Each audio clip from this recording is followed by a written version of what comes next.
നിങ്ങൾക്ക് നിങ്ങൾ എന്തുകൊണ്ട് ഒരു കാര്യത്തിലോട്ട് സ്റ്റിക്ക് ചെയ്യുന്നില്ല? കൺസിസ്റ്റന്റ് ആവാൻ പറ്റുന്നില്ല. ഒരു കാര്യം ചെയ്യാം എന്ന് പറഞ്ഞിട്ട് അത് ചെയ്യാണ്ട് അതിനും കാരണം കണ്ടുപിടിച്ചിരിക്കുന്നു എന്ന് നിങ്ങൾക്ക് എപ്പോഴെങ്കിലും തോന്നാറുണ്ടെങ്കിൽ ഒരൊറ്റ റീസണേ ഉള്ളൂ. അത് എക്സ്റ്റേണൽ സർക്കംസ്റ്റാൻസസിനെ നിങ്ങൾക്ക് ബ്ലെയിം ചെയ്തുകൊണ്ടിരിക്കും. പക്ഷെ അതൊന്നുമല്ല.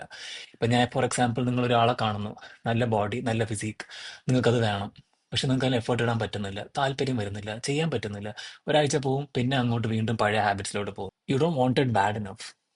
അപ്പൊ നിങ്ങൾക്കത് ആക്ച്വലി നിങ്ങൾക്ക് അത്രയ്ക്കും വേണമെന്നുണ്ടായിരുന്നെങ്കിൽ നിങ്ങൾ എന്തും ചെയ്യും. ജിമ്മിൽ പോകാൻ സമയമൊന്നുമില്ല, ജിമ്മിൽ പോയി ബോഡി ഉണ്ടാക്കണം എന്ന ആഗ്രഹം ഉണ്ടെങ്കിൽ നിങ്ങൾക്ക് എന്തായാലും ഒരു മണിക്കൂർ, അരമണിക്കൂർ നിങ്ങൾക്ക് എന്തെങ്കിലും ഇമ്പ്രൂവ്മെന്റ് വേണം എന്ന് താല്പര്യം ഉണ്ടെങ്കിൽ നിങ്ങൾ അതെങ്കിലും ചെയ്യും. അത് ചെയ്യാണ്ട് കാരണം കണ്ടുപിടിച്ച് നിങ്ങളിങ്ങനെ അത് പുഷ് ചെയ്ത് ഓരോ എക്സ്റ്റേണൽ റീസൺസ് ലൈക്ക് ടൈമില്ല, മൂഡില്ല, എപ്പോഴാണ് നിങ്ങൾക്ക് അത്രയും വേണമെന്ന് തോന്നി തുടങ്ങി, ഉള്ളിൽ നിന്ന് എപ്പോഴാ തോന്നുന്നത് അപ്പൊ നിങ്ങൾ ചെയ്തു തുടങ്ങും. ഞാൻ ഇപ്പോഴും പെർഫെക്റ്റ് ആണെന്നൊന്നുമല്ല ഞാൻ പറയുന്നത്. പക്ഷേ എനിക്ക് നല്ലൊരു ഫിസിക്ക് വേണം, എനിക്ക് ഇത്തിരി ഹെൽത്തി ആവണം, എനിക്ക് എന്റെ സ്കിൻ ക്ലിയർ ആയിട്ടിരിക്കണം എന്ന് എനിക്കിപ്പോൾ ആഗ്രഹമുണ്ട്. ഞാൻ അതിനുള്ള എല്ലാ കാര്യങ്ങളും ചെയ്യുന്നുണ്ട്. വളരെ ബുദ്ധിമുട്ടാ, ചില സമയം കഴിക്കണമെന്ന് തോന്നും. ഷുഗർ ഒന്നും കഴിക്കത്തില്ല എന്നല്ല ഞാൻ പറയുന്നത്, ഷുഗർ ഒക്കെ കഴിക്കാം, പക്ഷെ ഒരു മയത്തിൽ എല്ലാം മോഡറേഷനിലാണെങ്കിൽ ഒരു പ്രശ്നവുമില്ല.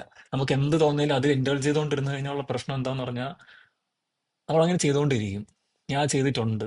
അത് ചെയ്യാണ്ടിരിക്കുന്നത് വളരെ ബുദ്ധിമുട്ടാ. ഉള്ളത് തന്നെയാ. ഭയങ്കര ബുദ്ധിമുട്ടാ. ജിമ്മിൽ പോകുന്ന വേദനിക്കും. പോകുന്നൊക്കെ എപ്പോഴും എടുത്ത് കഴിക്കാൻ പറ്റാത്തതിൽ സങ്കടം ഉണ്ടാവും, വിഷമം ഉണ്ടാവും. പക്ഷേ നിങ്ങൾക്ക് നിങ്ങളുടെ ഹെൽത്തും ഫിസിക്കൽ അപ്പിയറൻസും ഇമ്പോർട്ടന്റ് ആണെങ്കിൽ നിങ്ങളത് ചെയ്യും. അത് എപ്പോഴാണ് നിങ്ങൾക്ക് അത്രയും ഇമ്പോർട്ടന്റ് ആയിട്ട് നിങ്ങൾക്ക് തോന്നുന്നു ആ സമയം നിങ്ങൾ തുടങ്ങും. അല്ലാണ്ട് ഈ ഓൺലൈനിൽ കണ്ടു, അവൻ പറഞ്ഞു എന്ന് പറഞ്ഞിട്ട് ഒരു കാര്യമില്ല. You should want it for your self. Thank you.